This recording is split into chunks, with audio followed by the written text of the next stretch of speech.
Today we are building the perfect Valorant pro team. We will be choosing 5 players in their respective roles and 2 coaches, head coach and assistant coach. Last year I did this video at the end of 2023, now we're doing it for 2024. Let's see how things have changed and which players we will be choosing instead. So this is the board we have today. We have all the roles that are in Valorant pro teams, of course the respective roles within Valorant in Duelist, Initiator, Sentinel, and Controller. As you can see, I chose the IGL to be the controller role because there is a player that I think fits that very well. But we will be starting at the top with the Duelist position. So when I went and watched last year's version of this video, the Duelist that I picked was Ospos, thinking that he's probably the best Duelist player in the world and probably the best player in the world by and large. So when looking at this list, there are of course other options of players that did very well in 2024. We of course have Kane, the Duelist that won Champions 2024 on Edward Gaming. We have Zekin, who had a very good year winning Masters of Madrid at the start of it. There's players like Durka, Texture. There are so many good Duelists, but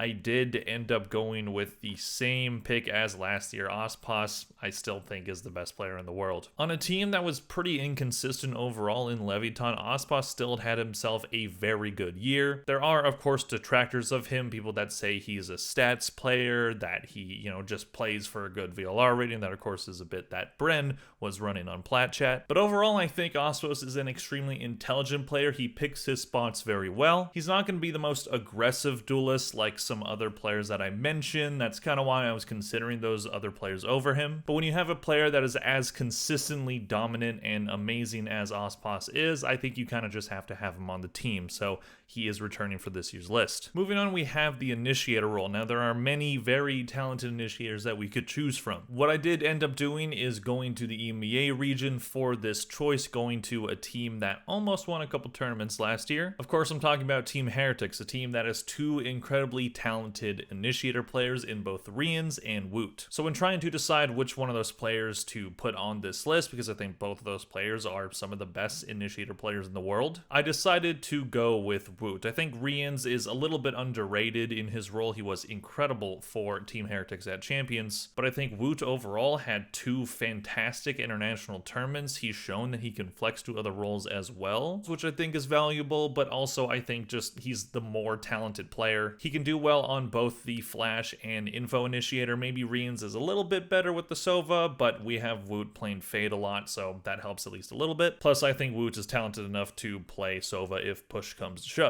So I think Woot deserves to be here. He had an incredible year last year, and he's still a very young player. I think he has a very long and very storied career ahead of him in Valorant, which is why I think he is the best choice for Initiator for the perfect Valorant team. Moving on, we have Sentinel. Now, this one didn't really take me too long to decide on because I think no one else but Meteor should really be mentioned here. Obviously, there are players like Alphayear, who was on the list last year, but he kind of had a down year this year, but so did his whole team. But I think Meteor showed some incredible ability last year, being one of the most clutch players in the entire VCT, being very good on the Killjoy. He can also play Cypher. We've seen him play a little bit of Vise in the offseason, so we'll see where that goes. When you have a player that can play this Sentinel support role extremely well, which a lot of people don't see Sentinel role as like the most important role, but when you have a player like Meteor who is as good as he is, especially in the role that he's in, I think you kind of have to have him if you have the option. We'll see how he does on T1. He was on Gen G for 2 seasons. He was one of the only players that stayed, I think maybe even the only player that stayed from the 2023 Gen G roster into 2024. So there's a reason why they kept him, but we've only seen him have 1 year of being a dominant player. So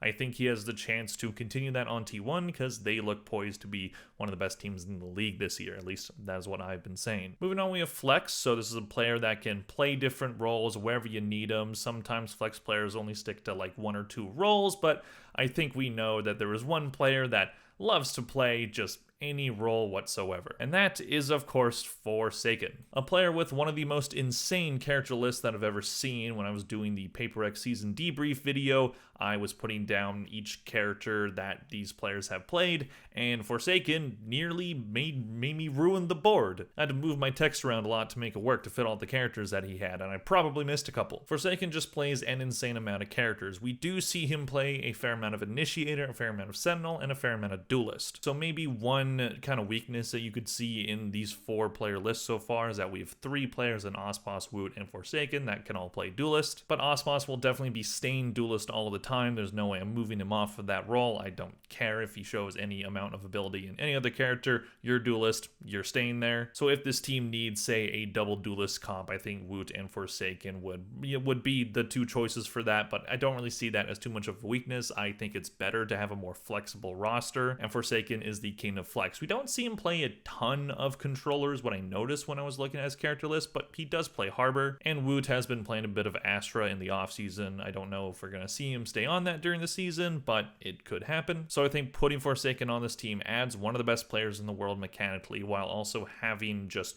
the most flexible character list that you could possibly have. So I think it makes a lot of sense to put him on the flex role. I think Forsaken is one of those players that could probably fit on any team. Moving on, we have the IGL role, the in-game leader. This is a very important role in Valorant. These are the de facto leaders of the team and also control the calling, control the plays that the teams are going to do. There are many very talented and storied IGLs in Valorant that are still playing to this day despite having a long career. We can talk about players like FNS, we can talk about players like Boaster, and you could think about some of the IGLs that won tournaments this year. You could think of John QT, you could think of Munchkin out of Gen G. If you're just going off of who won champs, then you could go with nobody from Edward Gaming. That wouldn't be a bad pick either. But what I decided to do is go with an IGL that didn't win a tournament last year, but showed a lot of improvement in both his individual ability and being one of the best leaders in the game. And that player is Valen. Now, I know a lot of people didn't like the way that G2 played last year. They played a lot slower than a lot of teams. They were more disciplined. But what that shows me is that Valen is very good at having a team that is disciplined, that is not overheating, a team that can be consistent and work on the team play. From where G2 was at the beginning of 2024 to the end of 2024, yes, their champs didn't go the way that they wanted them to, but they went from a kind of mid-range team in the Americas to one of the best teams in the Americas, and maybe you could make the argument for one of the best teams in the world, being the runner-ups in the Americas for both Stage 1 and Stage 2 and getting top 3 at Shanghai. Impressive feat for a team that came from Tier 2 last year. And Valen, beyond the leadership aspect, was showing a ton of improvement when it came to his own individual fragging. That is one thing that we look at when it comes to IGLs, is a lot of their individual performance tends to drop off because they are very focused on the calling aspect of the game. So when you have an IGL that can juggle both while being effective at both, that is incredibly valuable to have. And Valen, he's not gonna like wow you with his fragging all the time, but he showed a lot of improvement last year, and I'm very excited to see where we see that improvement go next year. And with nobody on Edward Gaming, EDG was a pretty inconsistent team throughout the year. They had an incredible tournament at Champions, not trying to take anything away from them. I don't think it's a fluke like some other people have said. That I will never say a tournament win is a fluke, but Edward Gaming overall were an inconsistent team at the international level last year and maybe benefited from having a roster change that caught a lot of people off guard. So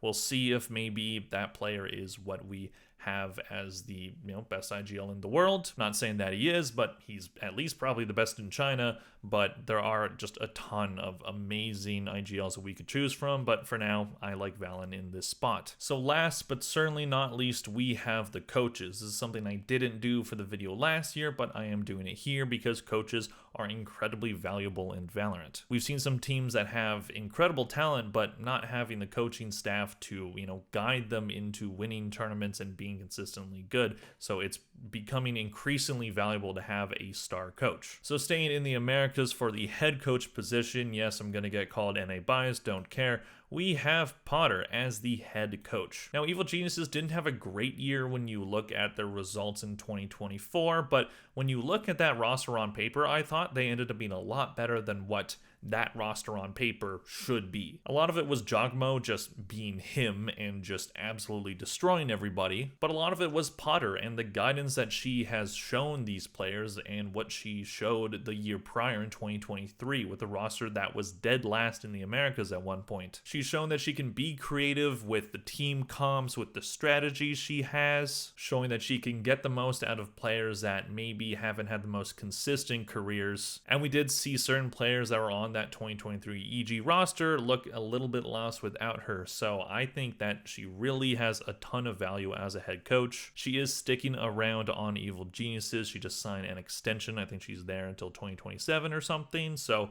good for Evil Geniuses to keep her because she is what is making that team relevant. And last but not least, we have the assistant coach. So I thought, I could maybe look at the current assistant coaches around Valorant and whatnot, but I think maybe it's best to just go with a coach that is currently a head coach and put them on the assistant role. So thinking about which ones I could have chosen, maybe go Stay in Americas. I would maybe choose a Josh RT, maybe a Kaplan, but Kaplan's a great coach, but I think some of his comp decisions weren't the best throughout the year, and I'm a little bit worried about Sentinel's team composition going forward, but that's a different discussion. But what I decided to do is go back to the Pacific and choose Solo out of Gen G. He is their current head coach. Gen G's coaching staff got a lot out of a roster that heading into the season on paper didn't look fantastic, and then they ended up being one of, if not the best teams internationally. They only lost 3 matches internationally all year. That is just an insane record that cannot be ignored. So what Solo was able to get out of his players is incredibly valuable, especially when he had players like Texture that was on a bad team the year prior, when you had players like Munchkin who had an inconsistent year